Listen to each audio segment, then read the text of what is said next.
बिस्मिल्लाहिर्रहमानिर्रहीम। बेटा आज का हमारा टॉपिक है carriers in biology. Chapter 1 start किया हुआ था हमने, the science of biology, 9th class का न्यू कोर्स है। तो आज का हमारा जो टॉपिक है कैरियर्स इन बायोलॉजी। बेटा कैरियर्स किसे कहते हैं? जो ऐसे प्रोफेशन जो बायोलॉजी को पढ़ने के बाद हम अडॉप्ट कर सकते हैं। ठीक है, सबसे पहला आ जाता है मेडिसिन एंड सर्जरी। बेटा medicine as the name indicate medicine है। मेडिसिन अद्वियात का इस्तेमाल किया जाता है। सर्जरी में कोई भी बॉडी पार्ट अगर इन्फेक्टेड है या कोई डिफेक्ट आ गया उसमें, तो उसको ओपन करके उसकी डिजीज को खत्म किया जाता है या उस इन्फेक्शन को खत्म किया जाता है। तो बेसिकली मेडिसिन में हम अद्वियात और सर्जरी को इस्तेमाल करते हुए हम किसी भी डिजीज को डायग्नोज करते हैं। बेटा डायग्नोसिस का मतलब होता है किसी भी बीमारी को तशखीस करना, और उस बीमारी को जानने पहचानने के बाद उसी के मुताबिक उसको क्या किया जाता है, ट्रीट किया जाता है। तो ये सारा कुछ हम किस में कार्य होते हैं? मेडिसिन और सर्जरी के प्रोफेशन में। सबसे पहले इसमें आ जाता है जैसे किसी भी बीमारी कोई भी बॉडी पार्ट है उसको रिपेयर करना या उसको रिप्लेस करना। बेटा रिप्लेस करना क्या हो जाए? मुंतकिली करना। किससे? जैसे हम फॉर एग्जाम्पल दे सकते हैं इसमें एग्जाम्पल, ट्रांसप्लांटेशन ऑफ किडनी को ट्रांसप्लांट किया जाता है। ठीक है, यानी कि एक डोनर होता है, दूसरा एक्सेप्टर होता है, जो कि किडनी को हम इन्फेक्टेड किडनी को निकाल के हम जो हेल्थी किडनी है वो डोनेट करवाते हैं। ठीक है, और रिमूवल आ जाता है, यानी कि हम रिमूव करके भी अपनी जो डिजीज होती है उसको खत्म कर सकते हैं। रिमूवल फॉर एग्जांपल इसमें आ जाता है किडनी में स्टोन्स भी हो जाते हैं। तो अगर ये इन्फेक्शन है, ये बीमारी, ये डिजीज है, इसको खत्म करने के लिए हमें इसको क्या करना पड़ेगा? रिमूव करना पड़ेगा। तो ये सारा कुछ बेटा हम किस में कर रहे होते हैं? मेडिसिन और सर्जरी के कैरियर में। अब बेटा यहाँ पे इसको हम अडॉप्ट कब कर सकते हैं? नेक्स्ट हेडिंग इसमें जाएगी अडॉप्टेशन की। ठीक है, तो अडॉप्टेशन यानी कि इसमें हम कब अडॉप्ट कर सकते हैं? इसको हम अडॉप्ट कर सकते हैं बेटा MBBS 5 ईयर्स का MBBS करने के बाद हम इसको क्या कर सकते हैं? अडॉप्ट कर सकते हैं। MBBS, तो जी MBBS स्टैंड करता है bachelor of medicine and bachelor of surgery. Okay next बेटा हमारे पास आ जाता है सेकंड कैरियर है dentistry. As the name indicate, ये निकला है डेंटिस्ट से। अब बेटा जो डेंटिस्ट होते हैं ना, उनका काम क्या होता है? हमारी जो ओरल हेल्थ होती है ना उसको मेंटेन रखना। अब ओरल हेल्थ में क्या क्या आ जाता है? हमारा माउथ आ जाता है। ठीक है, इसमें हमारे गम्स आ जाते हैं, मसूड़े, हमारे टीथ आ जाते हैं, हमारे दांत आ जाते हैं। इनमें भी इन्फेक्शन हो सकते हैं, इनमें भी बीमारियां लग सकती हैं। तो वो लोग सर्जरी को यूज करते हुए, ये जो डॉक्टर्स होते हैं ये क्या करते हैं? इसके माउथ में, गम्स में, टीथ में जो भी बीमारियां हैं उनको ठीक करने की कोशिश करते हैं। बेटा इसको, इसमें भी हेडिंग जाएगी नेक्स्ट अडॉप्टेशन की। तो बेटा इसको कब अडॉप्ट कर सकते हैं? अडॉप्टेशन में आ जाएगा, हम इसको अडॉप्ट कर सकते हैं BDS की डिग्री इसके लिए हमें लेनी पड़ेगी। ठीक है, तो BDS क्या है? BDS stand for bachelor dental surgery. Okay student, next आ जाता है हमारे पास फार्माकोलॉजी। अच्छा, logy mean study of pharma mean हम इसमें ड्रग्स को या अद्वियात को, मेडिसिन को स्टडी कर रहे होते हैं। अच्छा जी, फार्माकोलॉजिस्ट जो होते हैं ना वो क्या करते हैं?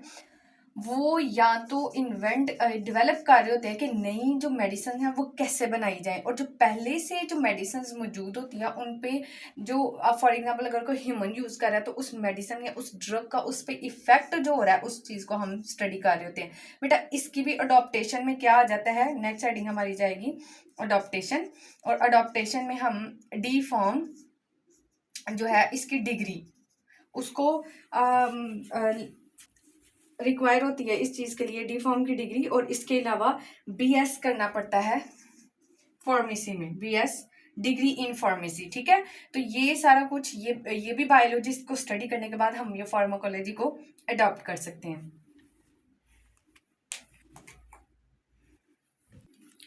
ओके जी स्टूडेंट, नेक्स्ट हमारे पास आ जाता है कैरियर्स इन बायोलॉजी में कि कैरियर्स, मोर कैरियर्स, मजीद कैरियर्स भी होते हैं। इसी पेज पे मेंशन है, पेज नंबर 10 पे। तो यहाँ पे सबसे पहले कुछ कैरियर्स बताएंगे, उनकी मेजर जॉब्स बताई गई हैं, वो हम डिस्कस कर लेते हैं। वेटरनरी मेडिसिन, बेटा veterinary VET like doctor for animal, यहाँ पे है जी डॉक्टर फॉर एनिमल्स है। अच्छा, एनिमल्स को ना ट्रीट किया जाता है, उनकी उनकी जो डिजीजेज होती है ना उनको डायग्नोज किया जाता है, और फिर उनकी जो डिजीजेज होती है उनको ट्रीट किया जाता है प्रॉपर। अब वो एनिमल्स पेट भी हो सकते हैं और वो एनिमल्स वाइल्ड एनिमल्स भी हो सकते हैं। अच्छा जी, नेक्स्ट हमारे पास आ जाता है इन्वायरमेंटल।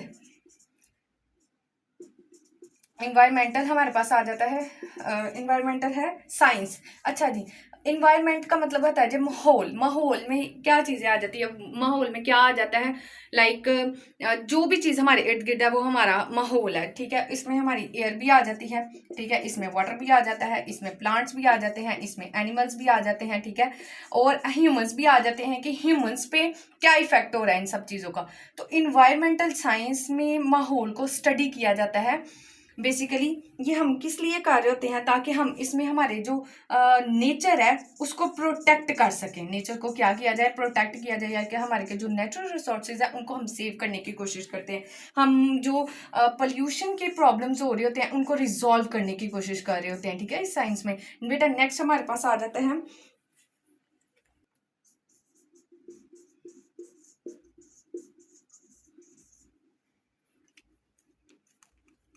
ओके स्टूडेंट्स, नेक्स्ट हमारे पास क्या आ जाता है, microbiology. Logy mean study of micro में हम किस चीज़ को स्टडी कर रहे होते हैं, माइक्रो ऑर्गेनिज्म। माइक्रो ऑर्गेनिज्म बेटा क्या होते हैं, ऐसे जानदार जिनको हम आम आँख से नहीं देख सकते, लाइक उसमें बैक्टीरिया आ जाता है, उसमें हमारे पास फंजाया आ जाता है, ठीक है। इनको हम देखते हैं, इनका हैबिटेट क्या है, हैबिटेट कहते हैं रहने की जगह, इनका हैबिटेट क्या है, इनका स्ट्रक्चर क्या है, इनकी साहत क्या है, इनका फंक्शन हम स्टडी कर रहे होते हैं, ठीक है। तो ये सारा कुछ हम किस में स्टडी कर रहे होते हैं, माइक्रोबायोलॉजी में। बेटा नेक्स्ट हमारे पास आ जाता है genetic counselling.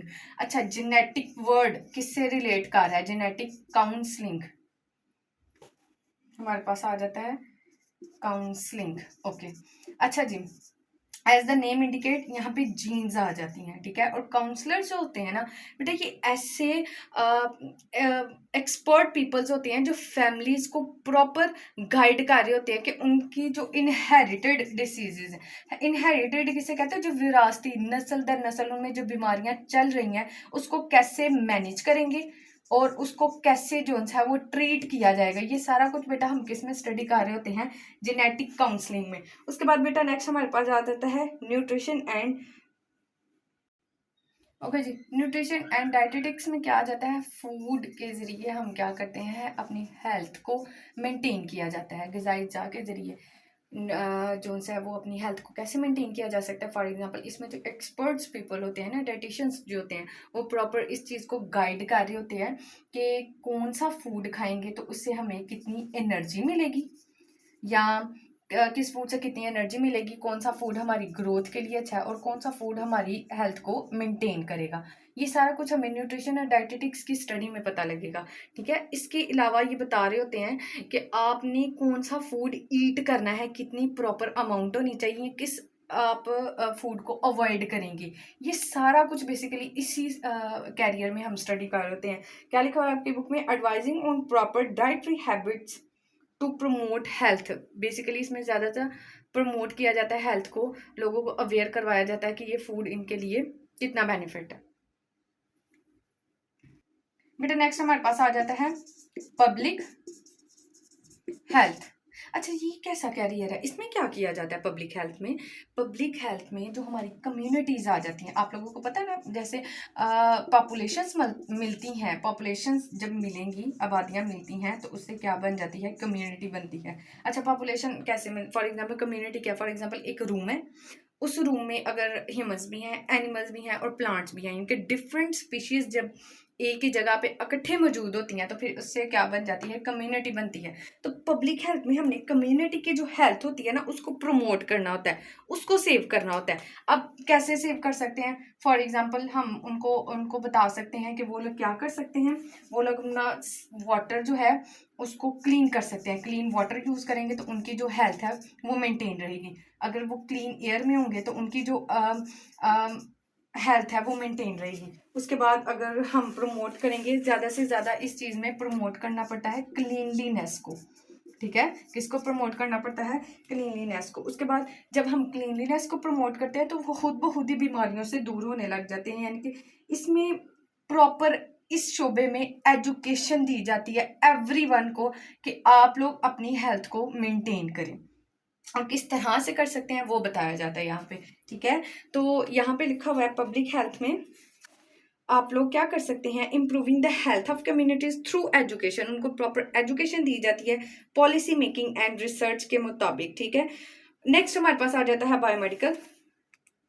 Okay students, next है biomedical engineering. Engineering as the name indicate ये इंजीनियरिंग है। Biomedical medical life, okay, bio meaning life and medical equipment, यानी कि इसमें टेक्नोलॉजी को यूज किया जाता है। यूज टेक्नोलॉजी, टेक्नोलॉजी को यूज करते हैं फॉर इम्प्रूविंग, ताकि हम ज्यादा से ज्यादा हेल्थ को मेंटेन कर सकें। ठीक हो गया।